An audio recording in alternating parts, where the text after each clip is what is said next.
Hello, fellow author. Welcome to the Writing Corner. I want to congratulate you for embarking on your journey into Christian authorhood. I believe that there is a message of hope in you that needs to come out. There is an experience that you need to share so people can be equipped or they can receive instruction, they can receive hope. Whatever it is that God is putting you to say, you have partnered with the right person to get it out, to get it done, to put it in writing so that your words can be eternalized and forever there. It is a legacy that you're leaving behind. Your words will be a legacy that you have left behind. And so I'm going to share with you simple yet effective tools that will show you it can be done. You know, when I started out writing, one of the things that I heard was becoming an author is 10% writing. The other 90% is convincing yourself that you can do it. We are going to eliminate the 90% of convincing. Sitting with me, listening to what I have to share, will put you in a place where 100% can be devoted to what you need to do. All right, so let's get started. Now, what I like to do is I like to pose 3 important questions that will build and guide you through your writing process, or it will allow it to be simplified. The first one being the most pivotal and foundational, and that's this: who are you writing to? You must determine your target audience. This is a specified group of people or a particular person that your book would be geared to reach. Who would benefit from your book? What type of person would find your book beneficial? That's the question that you need to ask. And I know a lot of people tell me, well, Nikki, I want everybody to be able to read my book. I want anyone to be able to pick up my book. And yes, we do want a widespread audience. Yes, we want anyone to pick up our book, but we cannot take that approach when writing. We must center our focus, because if we attempt to sit down and write from an everyone and anyone perspective, we will find ourselves confused and frustrated because we will be attempting to write in several different directions at the same time. That's impossible. So, if you prayerfully consider who your target audience is, and again, just think, who would benefit the most? What type of person would benefit the most from this book? That's the question that you must answer, right? So that's the first one. The second question that you need to keep in mind is, what am I writing about? You must make sure that you have a theme and a topic of discussion that you know something about. Do not pick an arbitrary topic and just think, oh, I want to write about this. No. What is most beneficial is that you write from a position of experience.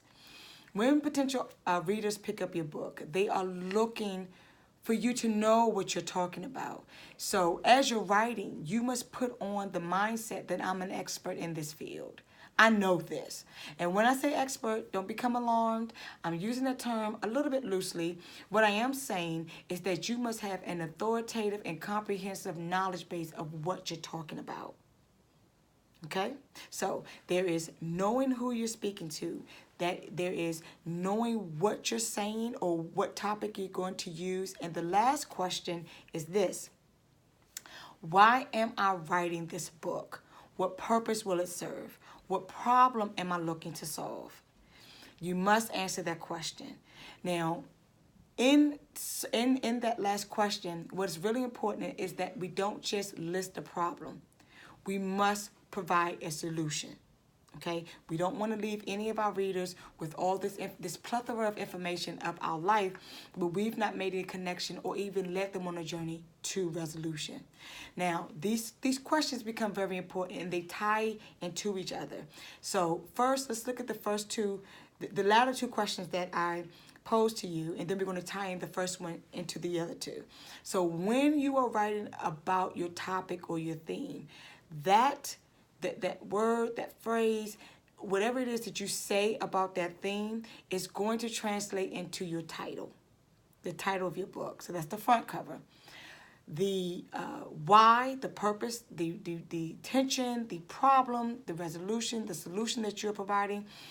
When you write that information, it's going to translate into your back summary. So as people pick up your book, they look at your title, embedded in that title, it should resonate, the theme should resonate out. And then as they turn the book on the back, your problem, your resolution, why you wrote the book, what you see as a problem in society or within this group of people, and then your resolution. Now, how does the target audience fit into that? It fits into those two questions when you're actually doing the writing. When you've discovered your theme and now you want to put your theme in a catchy phrase for a book title, where your target audience guides your thoughts. It guides what words you will use if you're speaking to women, if you're speaking to men, if you're speaking to children, if you're speaking to teenagers. Your target audience is your guide of where you should focus your mental energy.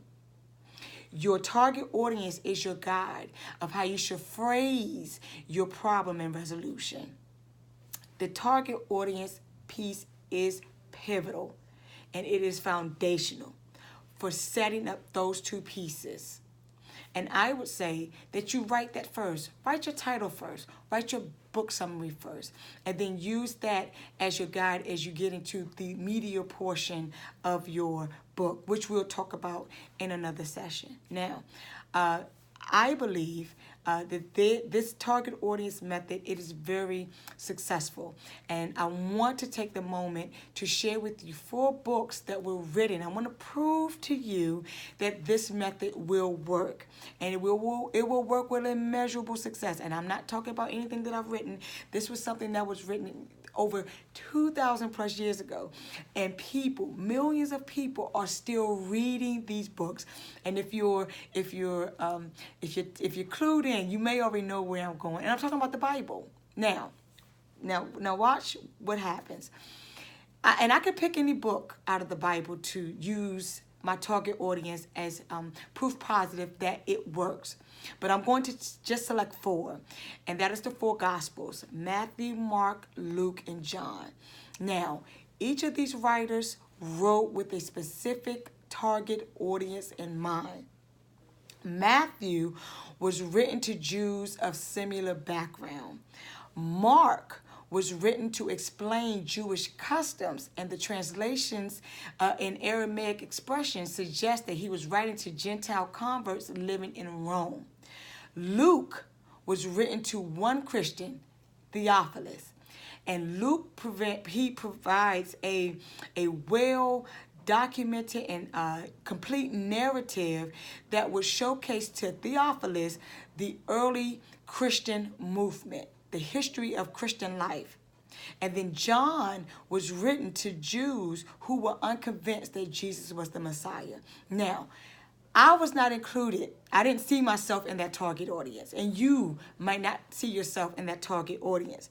But what I will confidently say is that I have read, reread, and read again. I have sat in church services and heard those books preached, and I have been empowered, I have been equipped, I have been instructed, I have been inspired by a book that was not written with me in mind.